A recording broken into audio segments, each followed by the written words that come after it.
Welcome to SilverC Review. I'm hoping you can maybe see that going down the stream a little bit. So, here we are. I just tried to do that and I tried to throw it in the water and completely missed. So anyways, my storm is in full swing. I kind of mentioned it last time and it's really affecting the podcast. My internet that I'm having to deal with now is about 10 times slower than I'm used to, so that's created some problems. Trying to upload just one of my podcasts takes about 20 hours compared to about an hour that I'm used to.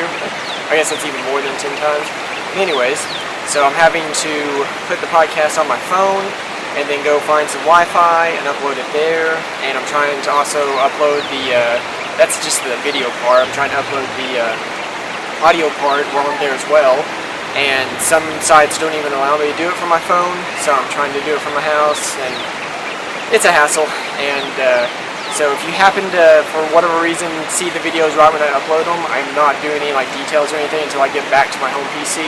That's when I upload the details, so just throwing that out there.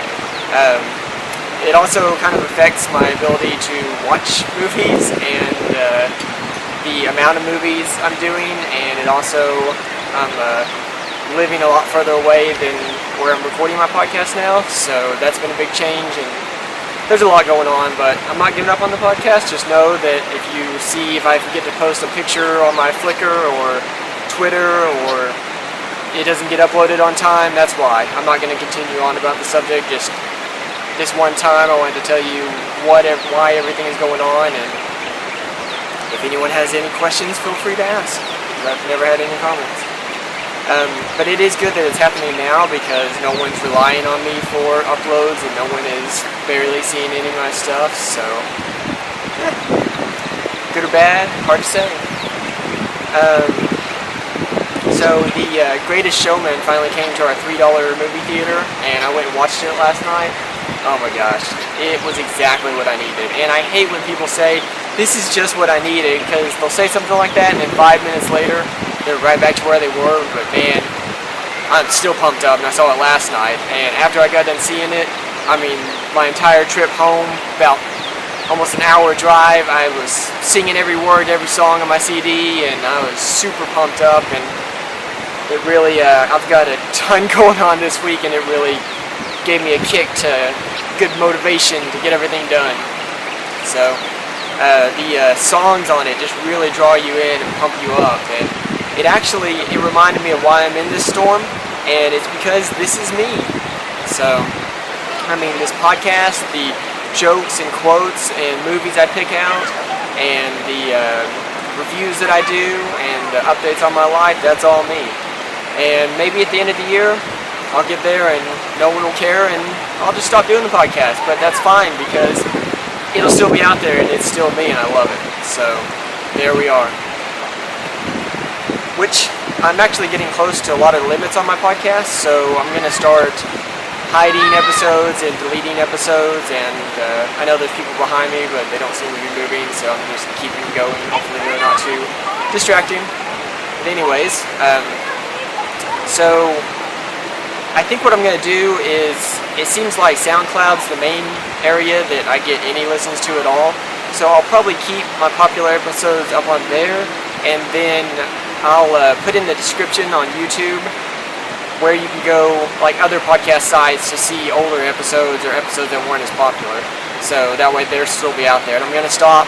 Currently I'm uploading every episode to 4 different podcast sites or audio sites, but I'm going to stop that, and we're just going to do every new episode to SoundCloud, and I'll space out the other ones until I've gotten to where I have ones I don't want to delete on SoundCloud. We'll see how it goes. We'll see how quickly I fill it up by doing it this way, because I only get 3 hours of free, and even the paid plan, it only doubles it, which is not a whole lot, but it might be something I look for. And then the final paid one that I would do if it actually became popular, gives me unlimited, so that would solve all my problems. But I'm just not quite willing to invest in this yet. This is still fun, free, on the side type of thing. I haven't had to put any money into it, so I still don't see a reason to put any money into it yet. But I don't know if you can see my hands in this, but I was doing this a lot in my videos, and I do it when I'm nervous, and I think I figured out a solution to that, which is part of this podcast is me figuring out stuff about myself, which is cool. Another reason why I'm doing it. But anyways, I found that if I just hold my two fingers together, I stop moving them around and stuff. Like, I still move my hands and stuff, but even when I'm walking around at work, like, I used to do stuff with my hands all the time, and now if I just do that, and it's almost like I'm like on my stay or something, but it's actually kind of calming, and as stupid as that sounds, and it makes me feel better about myself, because I would notice that I was doing it, but I couldn't stop myself, but this stops it. And something else that I saw on a website a long time ago that was like psychological hacks. If you look where you're going to walk when you're approaching somebody, don't look at them, just look where you're going to walk. You will never have that stupid tango of who's going to go where. And I mean, as an introvert, I hate passing people and I hate interactions like that, especially with random people. So that was, dare I say, life-changing. Like, sorry, it looked like there was a car. There's a car on the walking trail. Wow. I've only seen that once before, and it was a cop car. That's totally not a cop car. I'm almost tempted to turn the camera around. I wonder how they even got on the walking trail. I mean, it's wide enough for a car, but that's crazy. I've seen a dirt bike on it one time, but never a car. And they look like they're lost, man. The city I live in is full of idiots. So anyways, that totally got me off course. Where was I? So limits on podcast, might invest later on. Nah, I think I got all that. Yeah, I can't wait. Looking where you're going. Since I've been doing that, I've never had that little tango. Like, sometimes if someone comes around the corner, you can kind of do it for a second.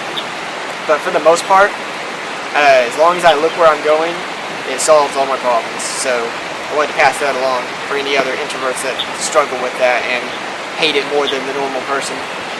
So anyways, hey, one of my podcast episodes got 45 likes on or 45 listens on SoundCloud, not likes.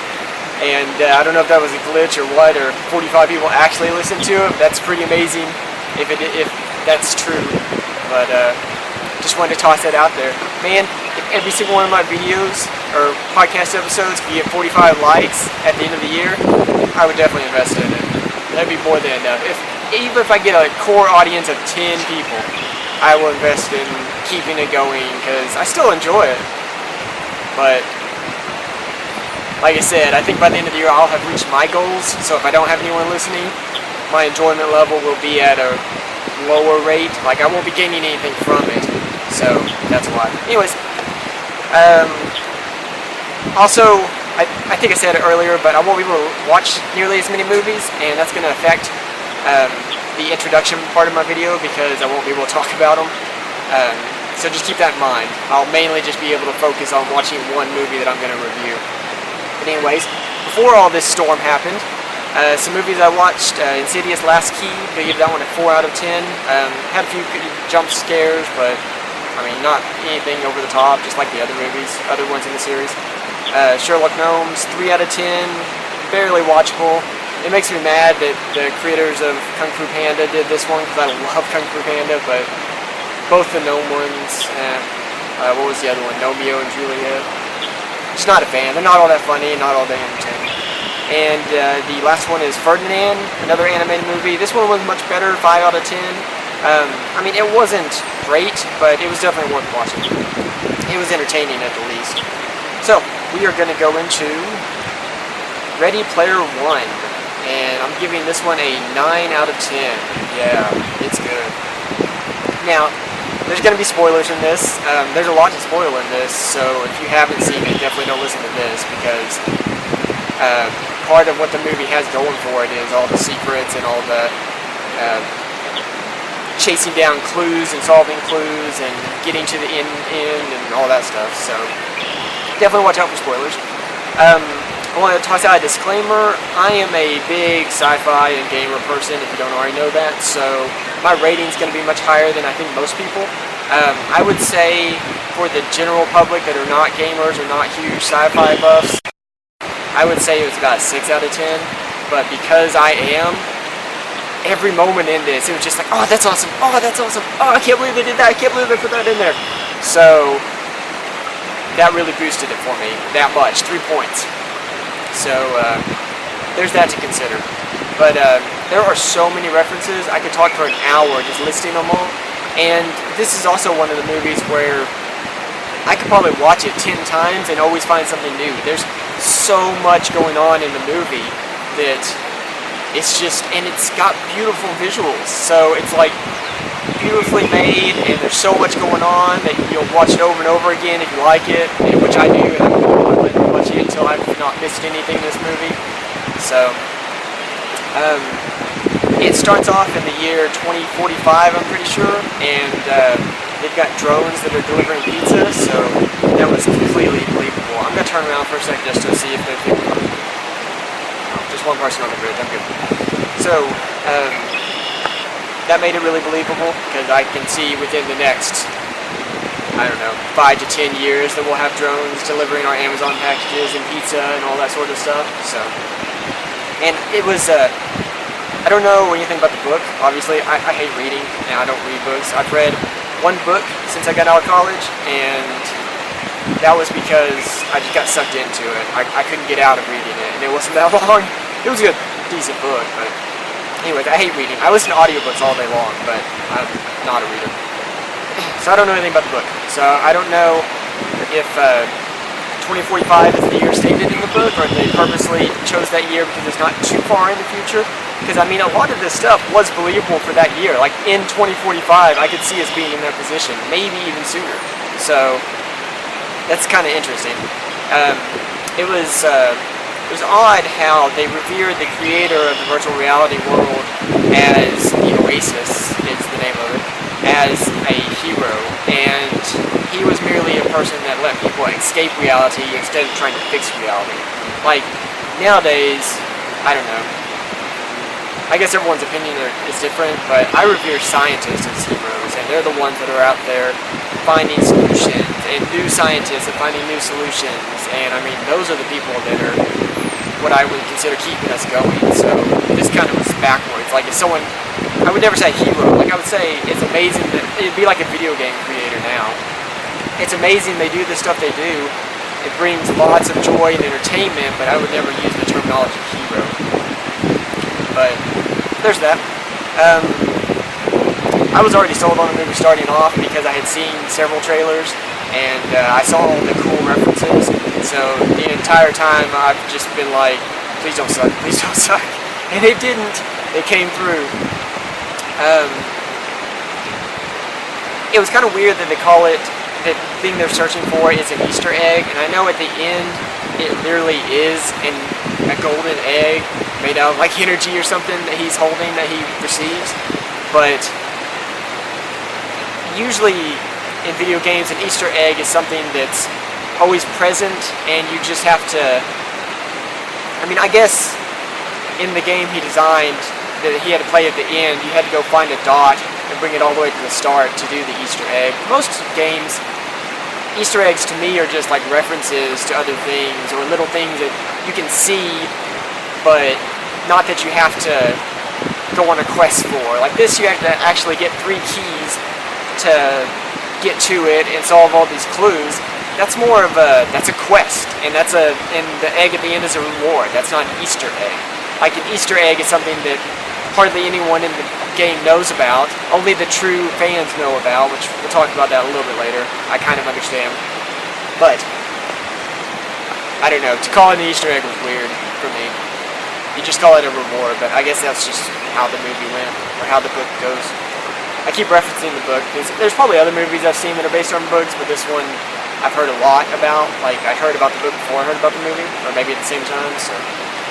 Anyways, when they explode into coins and other people can collect them, I thought that was an amazing way to kill people in this game. Like, no gore, just poof! And it's like an outline of their body in coins, and that's really, really cool. I love it. I wish more video games would do something like that. Like World of Warcraft, when you kill someone in PvP, they just explode into coins. And it could be like the Paladins video game, where you can use those coins to buy upgrades for your character throughout the game, like the more you collect. So, that'd be awesome. Even in Paladins, they could explode into coins. That'd be cool too.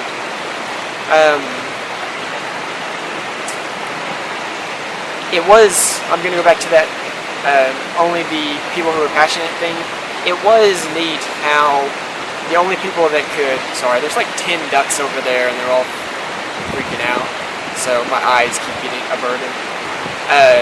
It was neat how only the people who were really passionate about the computer could solve the clues. Like, I know anyone could, but you would really, really have to be passionate and know him to be able to solve them, and that's what happened. So I thought that was a very interesting aspect of it. I was kind of curious how they were recording all the footage that he kept looking through. Like, was it just an advancement? Like, they constantly had cameras around people's houses, or like, was he constantly being recorded? Like, it's never referenced any time besides when they go to look at his life. So can they go and look at anyone's life? Is everyone's life being constantly recorded, or is it just his? I don't know. That was kind of strange. But, I mean, it played out alright. It was just weird, unexplained.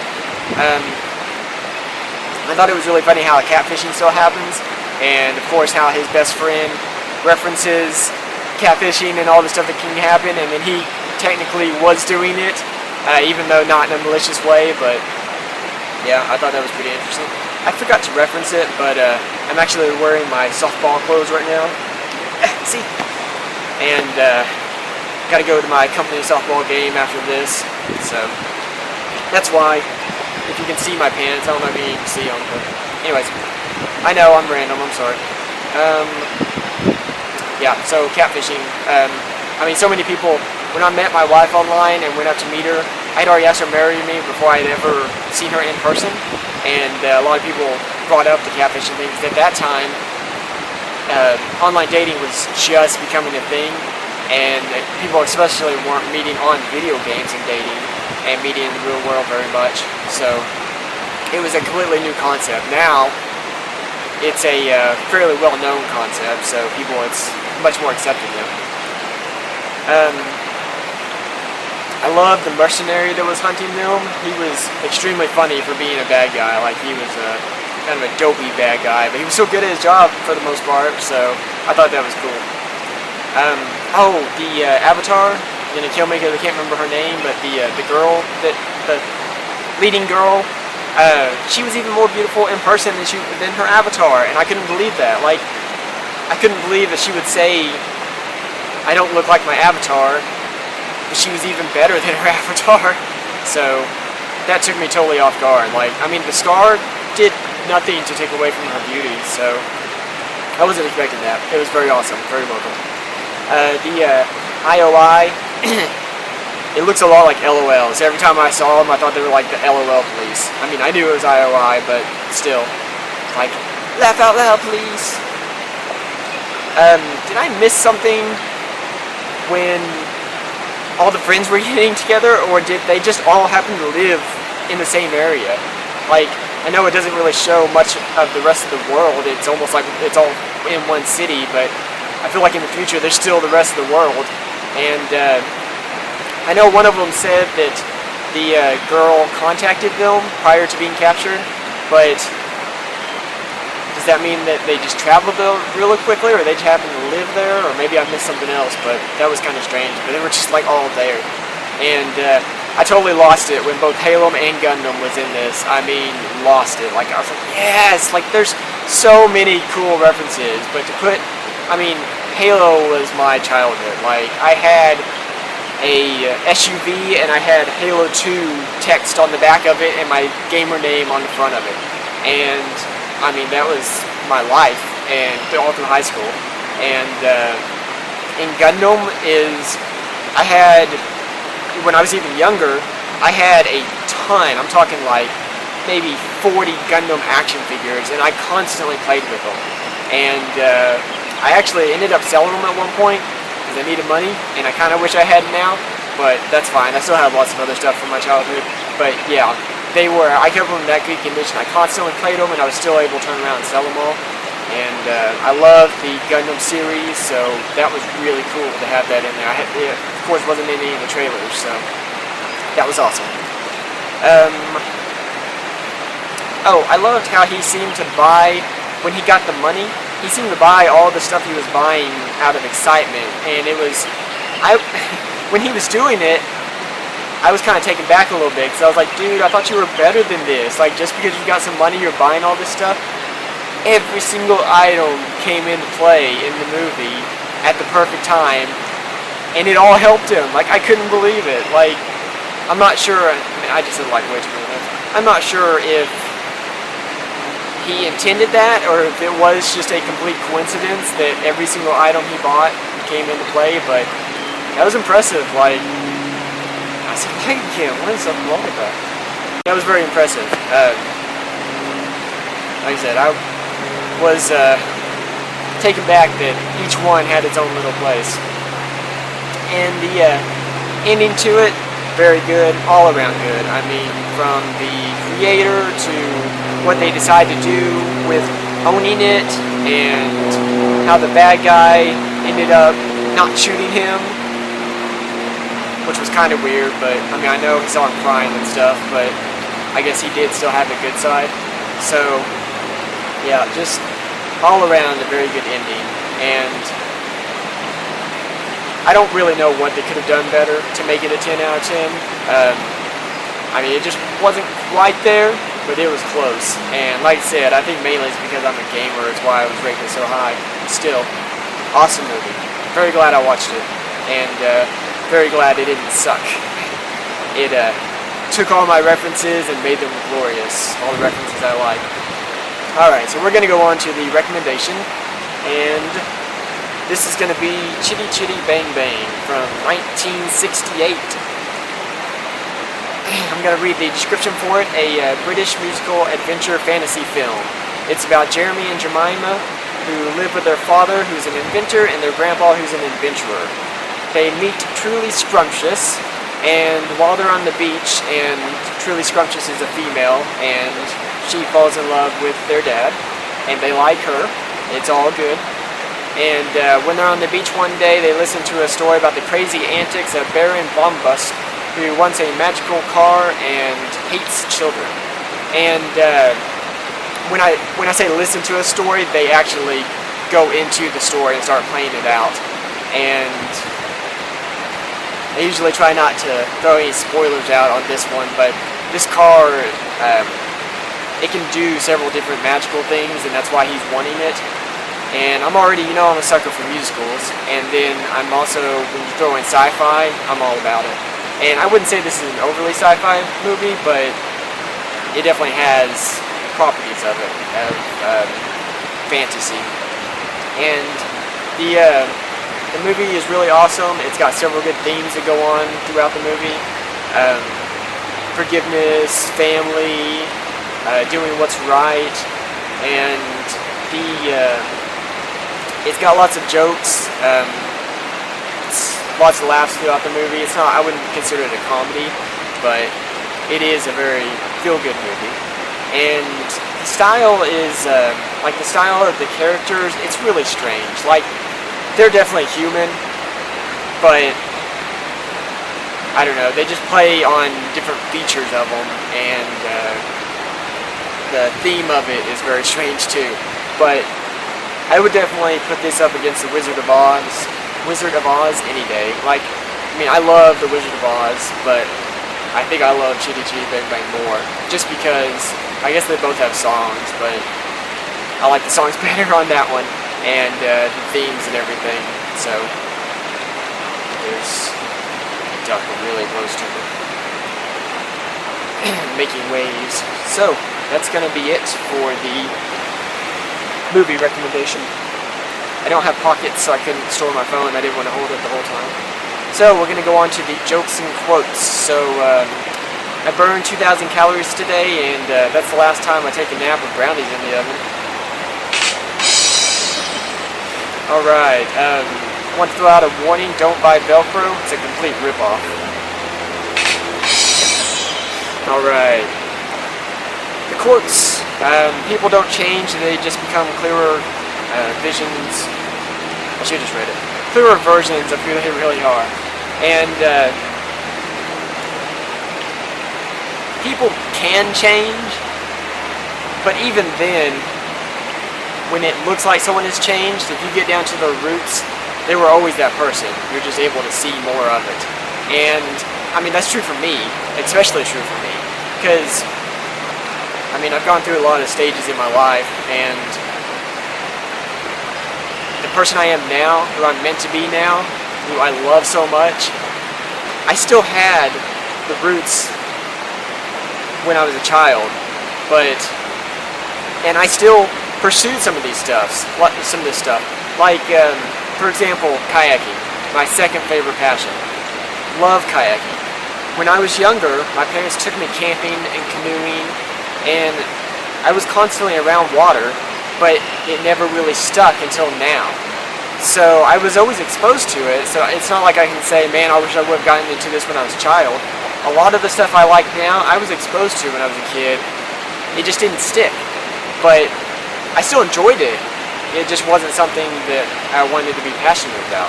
So the roots always go back to what you enjoy, even later on in life. So, like I said, people just become clearer versions of themselves. The other quote, I have too many flaws to be perfect and too many blessings to be ungrateful. And that's definitely true. I've said it many times, there's no one in this world that is perfect. And but at the same time, you can always find something to be grateful for. And that's pretty much it. So, not sure what the next movie will be. Probably Game Night, Tomb Raider, or Pacific Rim Uprising.